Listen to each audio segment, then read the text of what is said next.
வணக்கம். நான் உங்கள் ஜெயா. இன்றைக்கி நம்ம இந்த வீடியோவில் சிஎஸ் லக்ஷ்மி அவங்க அம்மாவை பற்றி வென் அலமேலு ஷ்ரக்ட் இந்த ஆர்டிக்கலில் என்ன சொல்லியிருக்காங்கன்னு பார்க்கலாம் வாங்க.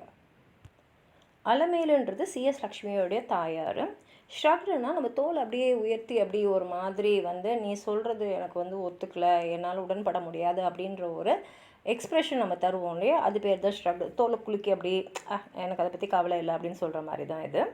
அவங்க சொல்கிறாங்க, எங்கள் அம்மா சின்ன வயசுலேருந்தே பார்த்தீங்கன்னா அவங்க தோல் மேலே பெரிய பெரிய பாரம்லாம் வைக்கப்பட்டிருந்தது. நீ இப்படி தான் இருக்கணும், இதெல்லாம் செய்யக்கூடாது, இதெல்லாம் நீ செஞ்சே ஆகணும்லாம் சொல்லியிருக்காங்க. ஆனால் அலமேல என்ன பண்ணுவாங்கன்னா அப்படியே தோலை குலுக்கிட்டு அவங்களுக்கு என்ன சந்தோஷம் தருமோ அதை பாட்டுக்கு அவங்க செஞ்சுட்டு போயிட்டே இருப்பாங்க. அதாவது அவங்களுக்கு என்னெல்லாம் சந்தோஷம் கொடுக்குன்னா அவங்க பெண்களை படிக்க வச்சது, அதுக்கப்புறம் அவங்களுடைய குழந்தைங்க அந்த குழந்தைங்க என்ன ஆசைப்படுறாங்களோ அதை செய்யணும், மற்றவங்களுக்காக அவங்க வாழக்கூடாதுன்றதில் அலமேலு ரொம்ப உறுதியாக இருந்தாங்க. அலமேலு எப்போல்லாம் அந்த மாதிரி தோலை குலுக்குறாங்களோ அவங்களுக்கு தெரியும் இந்த மாதிரி வீட்டில் ஏதோ ஒரு மாற்றம் வரப்போகுது, புதுசாக ஏதோ செய்ய போகிறாங்கன்னு. இப்போது அவங்க அம்மாவுக்கு 90 வயசாக போகுது இந்த வருஷத்தில். அதாவது இந்த ஆர்டிக்கிள் அவங்க எழுதும் போது 2005. அவங்க மார்ச் 15ஆம் தேதி எங்கள் அம்மாவுக்கு 90 வயசு ஆக போகுது. எங்கள் அம்மாவுக்கு ரொம்ப பிடிச்சது என்னென்னா அவங்களோட பழைய சிங்கர் ஸ்விங் மிஷினில் அவங்களுக்கு ஜாக்கெட்டும் பெட்டிக்கோட்டும் தைக்கிறது, அதே மாதிரி நேஷனோட பாலிட்டிக்ஸை பேசுகிறது, அரசியல் ரொம்ப பிடிக்கும். தமிழ் சீரியல்ஸை ரொம்ப ஆர்வம் பார்ப்பாங்க. நான் ஃபோன் பண்ணால் கூட அப்புறம் கூப்பிட்றியா அப்படின்னு சொல்லிட்டு வச்சுருவாங்க. அதே சமயத்தில் அவங்களுக்கு பிடிக்காத ஏதாவது ஒன்று கேட்குறதுக்கு அவங்களுக்கு பிடிக்கலன்னா, இப்போ வயதோகம் காரணமாக அவங்க காதில் இந்த ஹியர் வச்சுட்டுருக்காங்க, காது கருவி. அது அவங்க நைஸாக கழட்டி விட்டுருவாங்க. இதை பார்த்துட்டு நான் என்ன இப்படிலாம் செய்கிறேன் அப்படின்னு சொன்னால், இல்லை பேட்ரி வேஸ்ட் ஆகக்கூடாதுல்ல, அதனால் நான் அப்பப்போ ஆஃப் பண்ணி வச்சுடுவேன் அப்படின்னாங்க. ஆனால் அலமேலுவை பொறுத்த வரைக்கும் அவங்க என்ன சொல்கிறாங்கன்னா, அவங்க மனசு என்ன சொல்லுதோ அதை தான் அவங்க செய்வாங்க அப்படின்றது தான் லக்ஷ்மியோடைய அவங்க அம்மாவை பற்றின ஒரு கணிப்பு. அதே மாதிரி சாங்ஸ் அந்த terrace and cakes with green and pink ஐசிங்கில் அவங்க என்ன சொல்கிறாங்கன்னா, எங்கள் அம்மா அலமேல பிறந்தது 1915. மொத்தம் 10 குழந்தைங்க அவங்க வீட்டில். அதில் மூத்த குழந்தை எங்கள் அம்மா தான். அவங்க படிக்கிறதுக்குலாம் அவங்க ரொம்ப ஆசை. ஆனால் 7வது 8வது வரைக்கும் தான் அவங்களால படிக்க முடிஞ்சுது. ஏன்னா 11 வயசு ஆகும் போதே 20 வயசான லக்ஷ்மியோட தந்தைக்கு அவங்களுக்கு திருமணம் முடிக்கப்பட்டுச்சு. ஏன்னா அவங்க அப்பாவுடைய அம்மா உடம்பு சரியில்லாமல் இருந்தாங்க.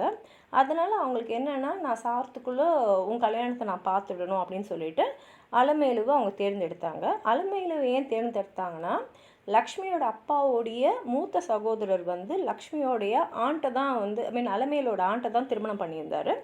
அதனால் அவங்களுக்கு தெரிஞ்ச பொண்ணு தான் அலமேலு.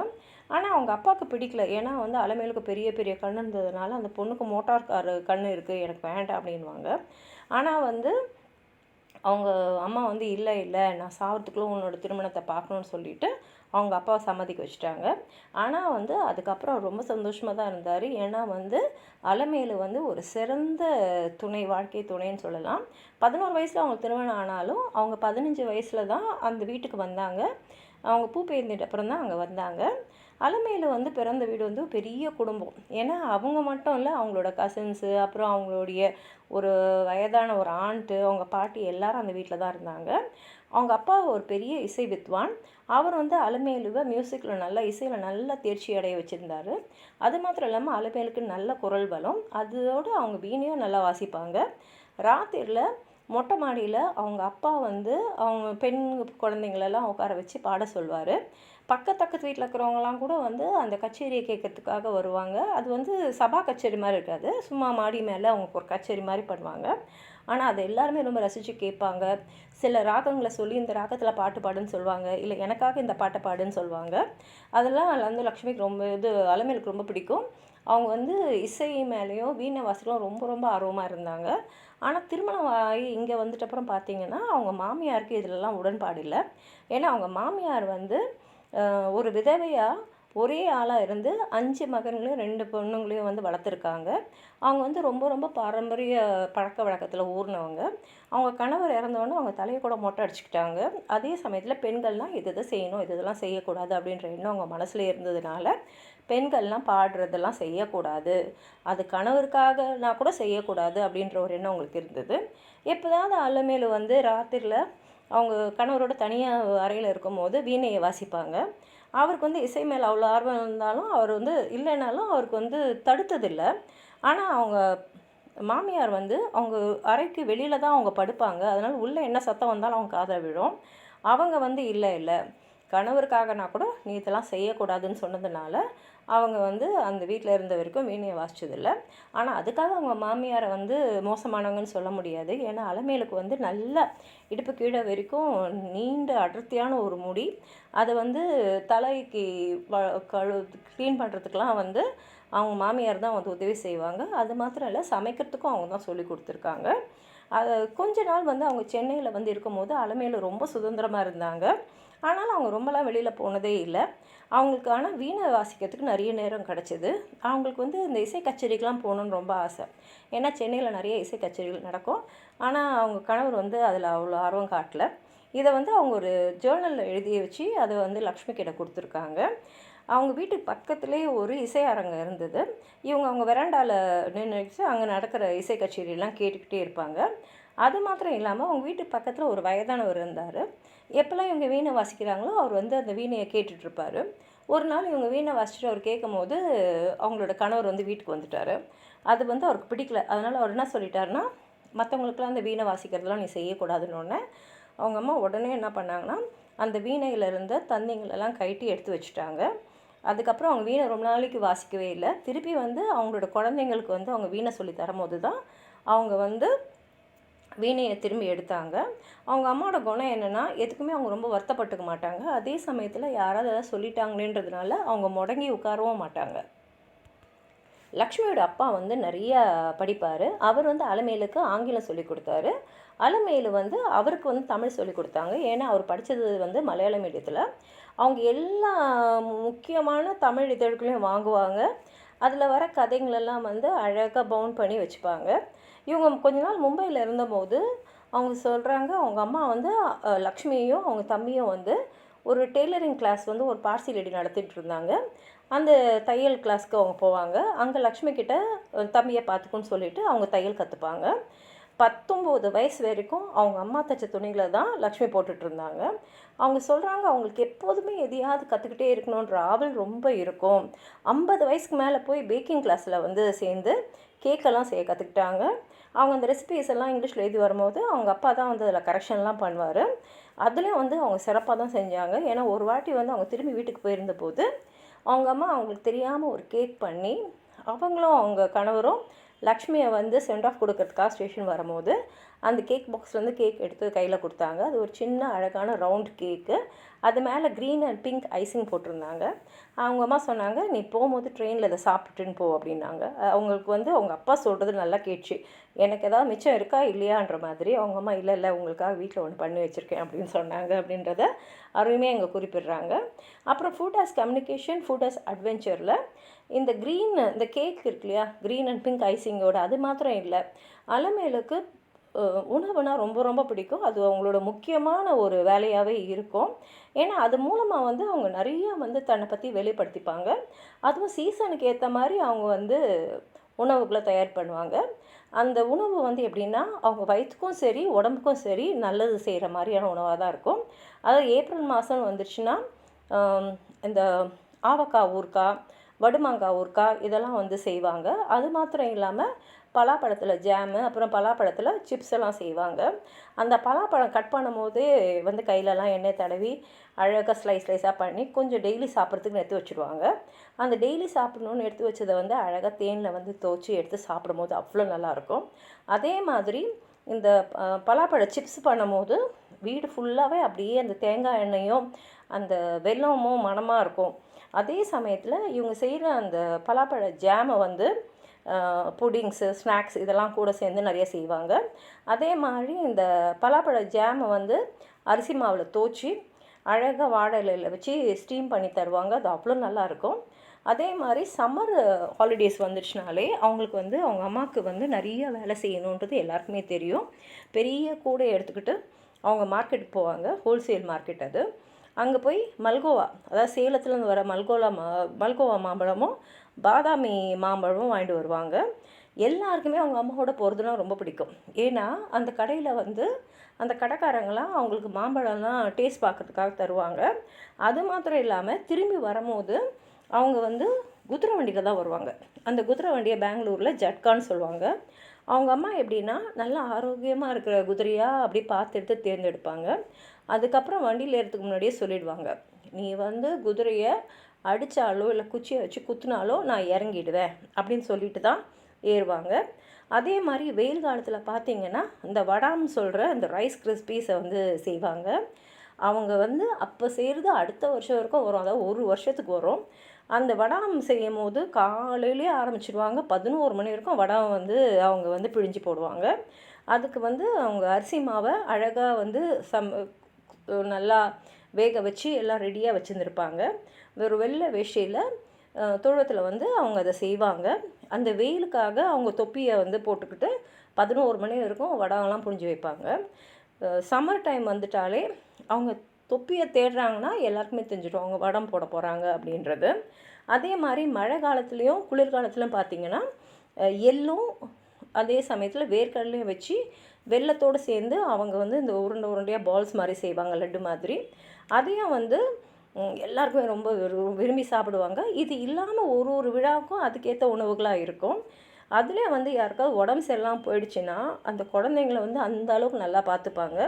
அவங்களும் சொல்லிட்டு மூலிகையிலலாம் சில டிகாக்ஷன்ஸ்லாம் பண்ணி தருவாங்க. அதே சமயத்தில் அவங்க சின்ன வயசில் வந்து ஒரு வெள்ளி கிண்ணத்தில் வந்து சாப்பிட்ருப்பாங்க, அதாவது தட்டில் சாப்பிட்றதுக்கு முன்னாடி. அந்த வெள்ளி கிண்ணத்தில் நல்லா கொதிக்க சாதத்தை எடுத்து நல்லா 2 பெரிய கரண்டி போட்டு வீட்டில் செஞ்ச நெய் அது மேலே ஊற்றி ஒரு கரண்டியை வச்சு அதை நல்லா அந்த அரிசியை வந்து நல்லா மசிச்சு, அப்போ தான் அந்த குழந்தை வந்து ஈஸியாக சாப்பிடும்னு.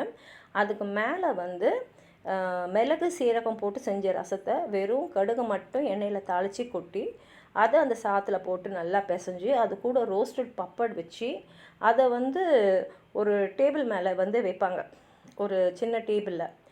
அது வந்து வைக்கும் போதே எப்படி இருக்கும்னா குழந்தைகளால் அதை சாப்பிடாமலே இருக்க முடியாது. எவ்வளோ தான் உடம்பு சரியில்லைனாலும் அந்த மனமே அப்படி இருக்கும். அதுலேயும் அந்த உடன் ஸ்டூலை பற்றி அவங்க சொல்லும் போது அது பேர் வந்து ரைஸ் நூடுல்ஸ் பண்ணுறதுக்காக வாங்கி வச்ச ஸ்டூலுன்னுவாங்க. ஆனால் அது ஒரு மல்டிபர்பஸ் ஸ்டூல்னு சொல்கிறாங்க. ஏன்னா அவங்க எண்ணெய் குளியல்லாம் எடுக்கும்போது அது மேலே தான் உட்காந்துட்டுருப்பாங்களாம். அவங்க அம்மா வந்து அவங்களுக்கு நல்லா சீரகம் மிளகு அரிசியெல்லாம் போட்டு எண்ணெயில் காய வச்சுட்டு அந்த எண்ணெயை அவங்க தலையில் வந்து தடவி அவங்கள வந்து குளிப்பாட்டுவாங்க. இந்த குழந்தை வந்து அழகாக அந்த டேபிள் மேலே வச்ச உடனே அந்த சாதத்தை வந்து ரொம்ப விரும்பியே சாப்பிடுவாங்க. அதே சமயத்தில் வந்து அந்த குழந்தை வந்து 10 வயசு கீழே இருந்ததுன்னா அதுக்கு ஒரு கதையும் சொல்லுவாங்க. அதுக்கப்புறம் நீலாம்பரி ராகத்தில் ஒரு அழகான பாட்டை பாடும் போதே அந்த குழந்தை நல்லாவே தூங்கிடும். அதுலேயும் சொல்கிறாங்க அலமேலுக்கு வந்து அந்த மாதிரி சமயத்தில் பாடும் போது அந்த குரலே வந்து அவ்வளோ வசீகரமாக இருக்கும் அப்படின்றாங்க. பின்னாடி வந்து அவங்க அம்மா வந்து ஒரு ஜேர்னலில் வந்து எழுத சொல்லியிருக்காங்க கொஞ்சம் வருஷத்துக்கு முன்னாடி. அந்த ஜேர்னல் வந்து ஏதோ உங்களுக்கு வந்து ரொம்ப கஷ்டமான சூழ்நிலையில் உணவுக்கு நீங்கள் என்ன பண்ணீங்க அப்படின்றத பற்றி தான் அந்த இதில் வந்து எழுதணும். அப்போது வந்து அவங்க என்ன சொல்லியிருந்தாங்கன்னா போர்க்காலத்தில் வந்து அவங்க மூட்டையாக கோதுமை, ஏன்னா கோதுமை வந்து அவங்களுக்கு கொடுக்கப்படும், அதை தூக்கிட்டு அவங்க மாடியாக ஏறி, அதாவது அவங்களுக்கு கொஞ்சம் பஞ்சாபி நேபர்ஸ்லாம் இருப்பாங்க, அவங்க வந்து கோதுமை தானே சாப்பிடுவாங்க, அவங்கக்கிட்ட போய் அவங்களுக்கு கோதுமையை கொடுத்துட்டு இவங்க அவங்ககிட்ட தான் அரிசி வாங்கிட்டு வருவாங்க அப்படின்னாங்க. அதே சமயத்தில் 1932 அதாவது லக்ஷ்மி பிறக்கிறதுக்கு முன்னாடியே அவங்க அம்மாவும் அந்த குடும்பமும் வந்து ஹரித்வார் போயிருக்காங்க.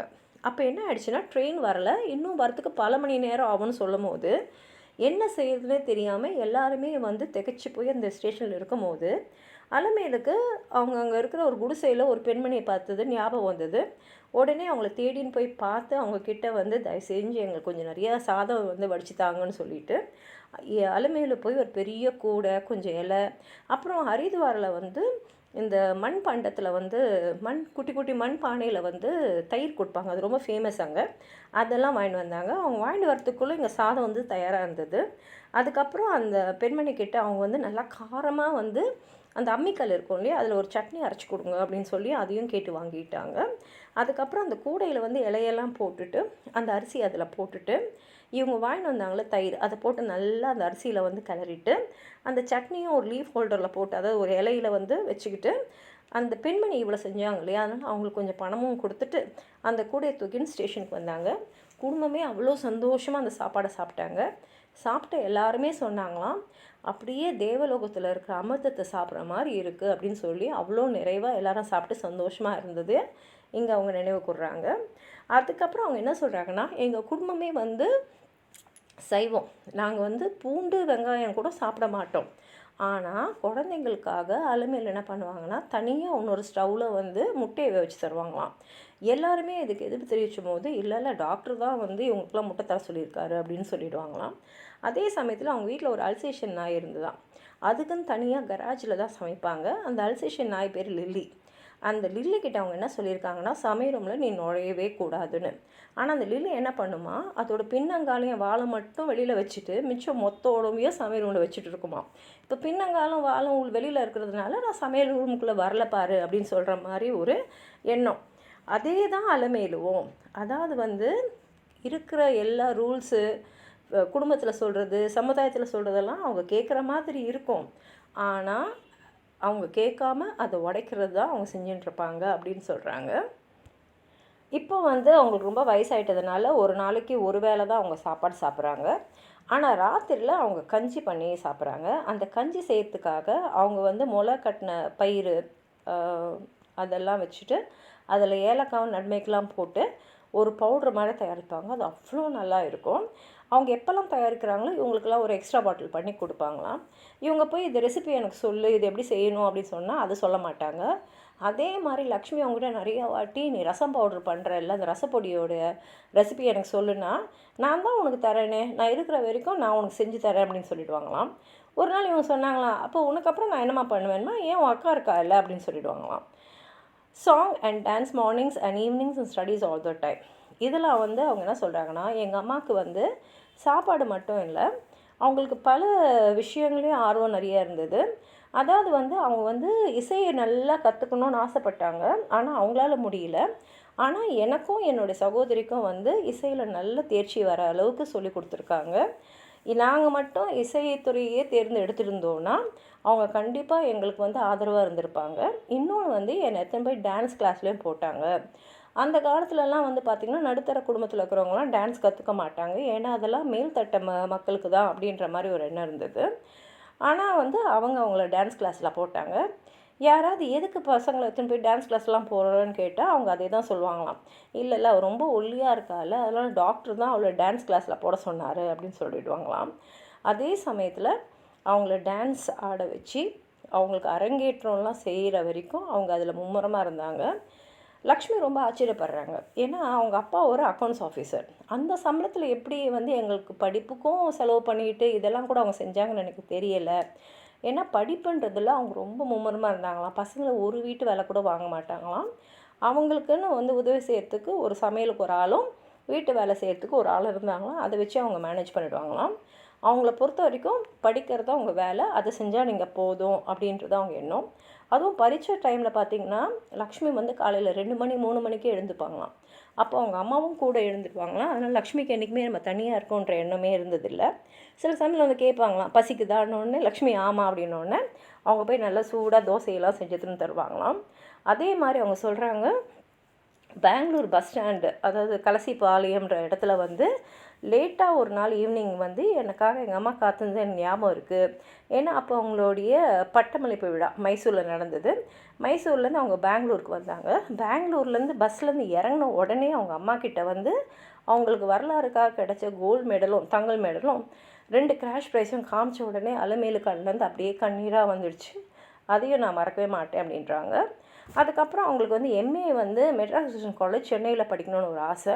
ஆனால் அவங்க அப்பா வந்து இல்லை முடியாது என்ன சொல்லிட்டாரு.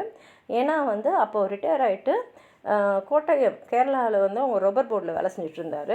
அவர் என்ன சொன்னார்னா, உனக்கு எம்ஏ படிக்கணும்னு ஆசையாக இருந்தால் நீ பெங்களூர்லேயே படியே அப்படின்னாரு. ஆனால் இவங்களுக்கு வந்து அவங்க ரெக்கையை விரித்து பறக்கணுன்ற ஒரு ஆசை இருந்தது. அவங்க அக்கா ராஜேஸ்வரி வந்து அப்போ அவங்க பேங்க்கில் வேலை செஞ்சுட்டு இருந்ததுனால அப்ளிகேஷன் வாங்குறதுக்காக இவங்க வந்து பணம் கொடுத்துருக்காங்க. அதே மாதிரி மெட்ராஸ் கிறிஸ்டியன் காலேஜில் அவங்களுக்கு அட்மிஷனும் கிடச்சிருச்சு. ஆனால் அவங்க அப்பா அதுக்கு ரொம்ப எதிர்ப்பு தெரிவிச்சுட்டு அவர் வந்து மறுநாள் போயிட்டார். அப்போது வந்து அவங்க அம்மா ரூமுக்குள்ளே வந்துட்டு, மெட்ராஸில் போய் படிக்கிறதுனால உன் வாழ்க்கையில் ஒரு வித்தியாசம் ஏற்படும்னு நினைக்கிறியா அப்படின்னு கேட்டதுக்கு இவங்க ஆமான்னு சொல்லியிருக்காங்க. அதை கேட்ட அப்புறம் அவங்க அம்மா ஒன்றுமே சொல்ல வெளியில் போயிட்டு அவங்க நகையை எடுத்துன்னு போய் பேங்க்கில் அடமானம் வச்சு அந்த பணத்தில் அவங்களுக்கு ஒரு சூட்கேஸும் 4 புடவையும் வாங்கிட்டு வந்து கொடுத்துருக்காங்க. ஏன்னா அவங்க இப்போ போஸ்ட் கிராஜுவேட்டுன்றதுனால தாவாணிலாம் போட முடியாது. அவங்க சொல்கிறாங்க, இப்போ கூட எனக்கு அந்த புடவையோட கலர்லாம் ஞாபகம் இருக்குது. அது கட்டாக வாயில் சாரீ, மஞ்சள் நீலம், பிங்க்கு, அப்புறம் ஒரு லைட் பர்பிளில் அப்படியே பூவாக சின்ன சின்ன பிரிண்ட் போட்ட புடவைங்க. இதுதான் எங்கள் அம்மா வாங்கி கொடுத்தாங்க. எங்கள் அக்கா பேங்கில் திரும்பி வந்து பார்த்தா நாங்கள் எல்லாம் வந்து மறுநாள் போகிறதுக்கு தயாராக பேக் பண்ணிட்டு இருந்தோம். இதெல்லாம் நீ எனக்கு செஞ்சதே இல்லையேன்னு அவங்க அக்கா கம்ப்ளைண்ட் பண்ணும்போது, நீ கேட்கவே இல்லையே அப்படின்னு அவங்க அம்மா சொன்னாங்களாம். அடுத்த நாள் அவங்க சென்னைக்கு வந்து சென்னையிலேருந்து அவங்க பார்க் ஸ்டேஷன்லேருந்து தாம்பரம் போயிருக்காங்க. அப்போ ஜன்னலில் உட்காந்து இவங்க வெளியில் பார்த்துக்கிட்டே வந்தாங்களாம். அப்போ தாம்பரத்துக்கிட்ட வரும்போது அலமேலு வந்து லக்ஷ்மி கிட்ட வந்து அவங்க காதில் எல்லா லக்ஷ்மியோட கனவும் உண்மையாக போகுது அப்படின்னு சொன்னாங்களாம். அவங்க சொல்கிறாங்க, இன்னைய வரைக்கும் அந்த தருணத்தை நான் மறக்கவே முடியாது. பின்னாடி வந்து நான் ஒரு புஸ்தகத்தை வெளியிடும் போது கூட என்னுடைய இந்த வார்த்தைகளை எழுதிட்டு அந்த புக்கை வந்து எங்கள் அம்மாவுக்கு தான் நான் டெடிகேட் பண்ணேன். அதில் நான் எழுதியிருந்தேன், dedicated the book to Alamelu my mother and artist and dreamer எழுதியிருந்தேன். அப்போ எங்கள் அம்மா என் கூட தான் வந்து வாழ்ந்துட்டு இருந்தாங்க. அதை படித்து பார்த்துட்டோன்னா அவங்க சொன்னாங்க, நான் அது சொன்னேன்னா அப்படின்னு கேட்கும்போது என் மனசுக்குள்ளே இது மட்டுமா சொன்னேன், இன்னும் எவ்வளோ சொல்லியிருக்கேன் அப்படின்னு சொன்னேன். ஆனால் வார்த்தைகள் தொண்டையை விட்டு வெளியில் வரல அப்படின்றாங்க. அதே சமயத்தில் அவங்க வந்து தமிழ்நாட்டில் ஒரு சின்ன டவுனில் ஒரு ஸ்கூல் டீச்சராக வேலை செய்யும் போதும் அலமேலு வந்து அவங்க கூட வந்து இருந்திருக்காங்க. பின்னால் அவங்க வந்து பிஹெச்டி பண்ணுறதுக்காக டெல்லிக்கு போகும்போது அவங்க அனுப்பிச்சி வச்சாங்க. நான் கல்யாணமே பண்ணிக்க மாட்டேன், தனியாக தான் இருக்க போகிறேன்னு சொல்லும் போதும் சப்போர்ட் பண்ணாங்க. அதுக்கப்புறம் வந்து லக்ஷ்மி அவங்க மனசுக்கு பிடிச்ச ஒருத்தரை திருமணம் பண்ணிக்கணும்னு சொல்லும் போதும் அவங்க அதுக்கு ஆதரவாக நின்னாங்க. நான் எது சொன்னாலும் நான் விருப்பப்பட்ட மாதிரி நான் சுதந்திரமாக முடிவு எடுக்கணும், அந்த மாதிரி வாழணுன்றது தான் அலமேலுவோட ஆசை அப்படின்னு சொல்கிறாங்க. எது செஞ்சாலும் அவங்க என் கூட நின்னாங்க. அதே சமயத்தில் ஒரு வாட்டி வந்து ஸ்பேரோவுக்கு பணமே இல்லை அப்படின்னு சொல்லும் போது உடனே அவங்க செக் புக் எடுத்து அவங்க பென்ஷன் பணத்துலேருந்து 2000 ரூபாய்க்கு செக் எழுதி கொடுத்தாங்க அப்படின்றதெல்லாம் இங்கே நினைவுறாங்க. அடுத்து சிங்கிங் சாங் ஃபார் சுப்பிரமணியம்ன்றது அவங்க அப்பாவோட பேர். அவங்க என்ன சொல்கிறாங்கன்னா, அலமேலு எனக்கு மட்டும் ரெக்கையை விரித்து பறக்கிறதுக்காக உதவியாக நிற்கல, என்னோடய தம்பி கூட மேலே படிக்கணும்னு சொல்லும் போது உடனே வந்து வெள்ளி பாத்திரத்தெல்லாம் விட்டு அவனுக்கு வேண்டிய பணத்தை கொடுத்தாங்க. பின்னால் அவன் ஒரு கிறிஸ்துவ பொண்ணை கல்யாணம் பண்ணிக்கணும்னு சொல்லும் போதும் அவங்க அம்மா சர்ச் வரைக்கும் போய் அங்கேருந்து ப்ரீஸ்டோட கையை குலுக்கி பின்னாடி அவனுடைய 10 வருஷம் இருந்து அவங்க குழந்தைங்களெல்லாம் வளர்த்து ஆளாக்குற வரைக்கும் கூட இருந்தாங்க. அவங்க எப்படின்னா அவங்க மனசு என்ன சொல்லுதோ அதுதான் செய்வாங்க. அவங்க இந்த கஸ்டம் ரூலு அது இதெல்லாம் யாராவது சொன்னாங்கன்னா அப்படியே தோலை குலுக்கிட்டு போயிட்டே இருப்பாங்க அப்படின்றாங்க. அவங்க அப்பா சிஆர் சுப்பிரமணியம் வந்து தைராய்டு கேன்சரால் இருந்துட்டார். கடைசி காலத்தில் வந்து அவரால் பேசலாம் முடியல, ஏன்னா அவரோட வாய்ஸ் பாக்ஸ் வந்து எடுத்துட்டாங்க. அதனால் அவர் ஏதாவது சொல்லணும்னு நினச்சா எழுதி தான் காட்டுவார். அவர் வந்து அவங்க அம்மா கிட்ட என்ன எழுதியிருக்காருன்னா, நீ வந்து உன்னோட இசையை மட்டும் எப்போதுமே விட்டுடாத அப்படின்னு எழுதி கொடுத்துருக்காரு. அந்த நோட்டை அவங்க கண்ணாடி போட்டியில் இன்னும் பத்திரமா வச்சுருக்காங்க. அவரோட உடலை வந்து தகனத்துக்கு எடுத்துன்னு போகும்போது லக்ஷ்மியும் வந்து கூட போகலான்னு முடிவு பண்ணிவிட்டு போய் உட்காந்துருக்காங்க. கொஞ்ச நேரத்தில் பார்த்தா அவங்க அம்மா வந்து கூட உட்காந்துட்டாங்க.